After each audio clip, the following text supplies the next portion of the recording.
नमस्कार, भारत होम्योपैथी के YouTube channel पर आपका स्वागत है और आज इस वीडियो में हम बात करने वाले हैं जीएफआर के बारे में।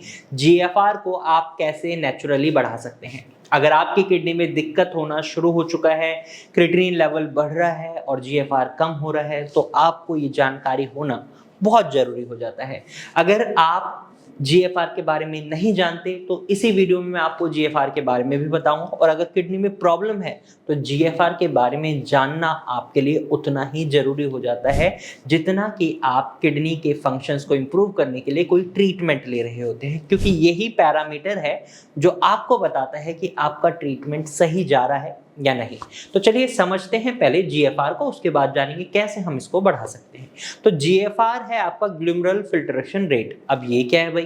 तो ये है आपकी किडनी में एक फिल्टरिंग यूनिट होती है ग्लोमेरुलाई।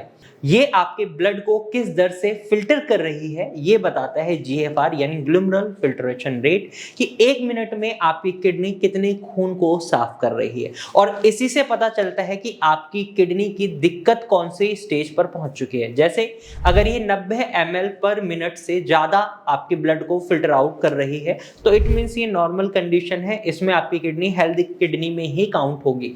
लेकिन अगर इसकी कंडीशन ऐसी हो जाती है, ये 60 से आपका 89 ml पर मिनट ब्लड को फिल्टर आउट कर रही है, तो ये आपको दर्शाता है कि आप स्टेज 2 क्रॉनिक किडनी डिजीज की कंडीशन में पहुंच चुके हैं। यानी यहाँ आपकी किडनी में थोड़ी थोड़ी दिक्कतें आना शुरू हो चुका है, वो आपके ब्लड को जो नॉर्मल रेंज है उसमें फिल्टर आउट नहीं कर पा रही। वहीं जब आपकी किडनी आपके ब्लड को 45 ml पर मिनट से 59 ml पर मिनट की स्पीड से फिल्टर कर रही होती है, तो आप स्टेज 3 ए में पहुंच जाते हैं। यानी यहां आपकी किडनी की दिक्कतें और बढ़ चुकी होती हैं।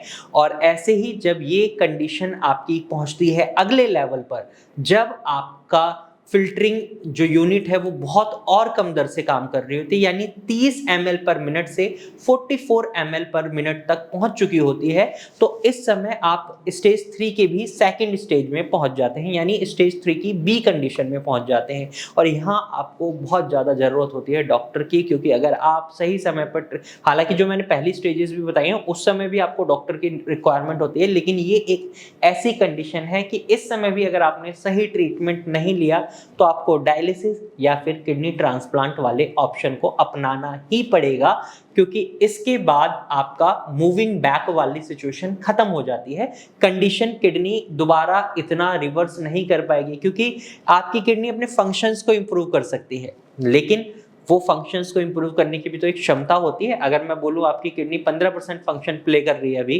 15% ठीक है, तो क्या वो 100% जितना काम कर देगी? नहीं, वो 20-30% जितना काम कर पाएगी, या 40% तक हम काम करवा सकते हैं उससे, लेकिन बिल्कुल ठीक नहीं हो पाएंगे आप। इसीलिए इस कंडीशन पर आपको बहुत ज़्यादा नीड होती है एक सही डॉक्टर की।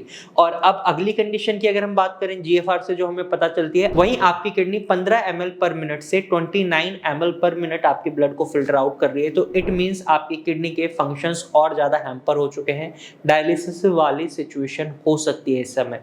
और अगर ये 0 से 15 ml पर मिनट पर पहुंच जाती है तो यहाँ आपको ट्रांसप्लांट एडवाइस ही कर दिया जाता है। अब ये जीएफआर कैसे निकलता है, क्या इसका कोई टेस्ट होता है, ये जानना भी बहुत जरूरी है। तो जीएफआर का कोई टेस्ट नहीं होता, ये आपकी रिपोर्ट्स में लिख कर आता है ईजीएफआर, यानी एस्टिमेटेड ग्लोमेरुलर फिल्ट्रेशन रेट। यानी ये एक अनुमानित आइडिया है जीएफआर का, यानी इसकी एक परफेक्ट कैलकुलेशन नहीं है। और इसके लिए आप भारत होम्योपैथी की वेबसाइट पर भी जा सकते हैं, वहां पर आपको हेल्थ लाइब्रेरी में जीएफआर कैलकुलेटर मिलेगा। आप उस जीएफआर कैलकुलेटर में जाकर अपने जीएफआर को कैलकुलेट भी कर सकते हैं कि कितना जीएफआर आपका आ रहा है, आपकी किडनी किस दर से आपके ब्लड को फिल्टर आउट करे। हालांकि यहाँ घबराने की जरूरत नहीं है, कई बार जीएफआर गलत भी आ जाता है। ये आपके एज, क्रिएटिनिन लेवल और बॉडी वेट को देखते हुए कई बार कैलकुलेट करा जाता है, जिसकी वजह से आपका जीएफआर कई बार वेरिएबल भी कर जाता है रिपोर्ट्स में, तो उससे घबराना नहीं है। लेकिन कोशिश यही रखिए कि आपको जीएफआर को इंप्रूव करना है। जीएफआर इंप्रूव होगा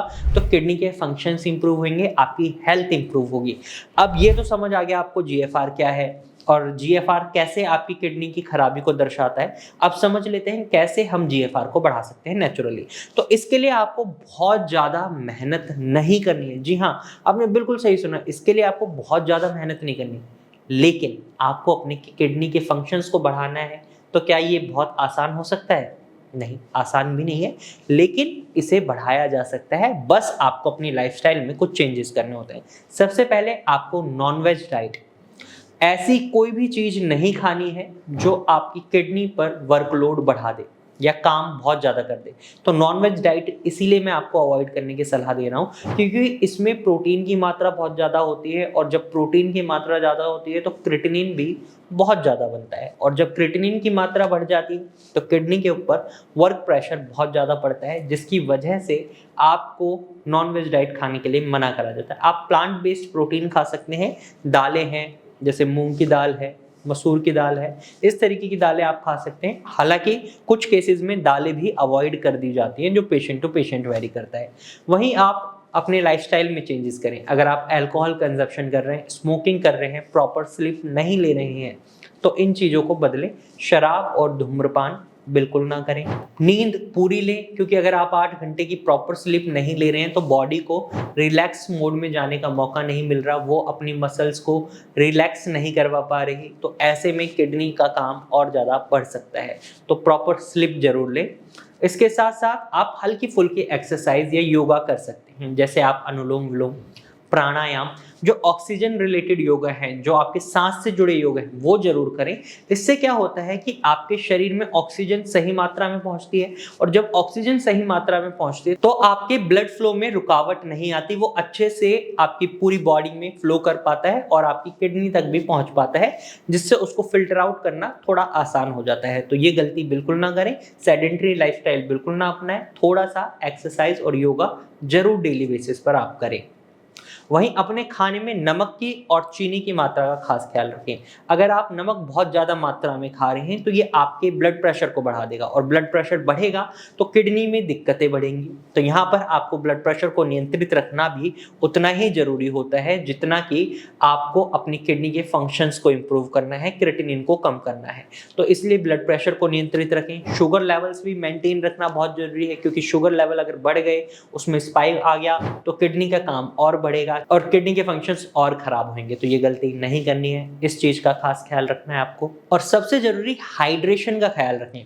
पानी सीमित मात्रा में पीने के लिए डॉक्टर ने आपको एडवाइस करा होगा 1.5 लीटर, 1 लीटर, तो उतना पानी जरूर पिएं, ताकि आपकी किडनी को वो पानी मिल सके जिसकी मदद से वो आपके ब्लड को फिल्टर आउट कर रही है, यूरिन के फॉर्म में बाहर निकाल रही है। अगर आप इन फैक्टर्स पर काम कर लेते हैं, इन तरीकों को अपना लेते हैं, तो डेफिनेटली आप अपने GFR को इम्प्रूव कर सकते हैं। और GFR को इम्प्रूव करना क्यों जरूरी है, इसी वीडियो में मैंने आपको बता दिया है। आई होप आपको ये वीडियो अच्छी लगी होगी। अगर ये जानकारी आपको पसंद आई है तो वीडियो को लाइक और शेयर जरूर कीजिएगा, और ऐसे ही इन्फॉर्मेटिव वीडियोस के लिए हमारे चैनल को सब्सक्राइब कर लीजिएगा। आज की वीडियो में सिर्फ इतना ही, फिर मिलेंगे एक नई वीडियो के साथ, तब तक के लिए धन्यवाद।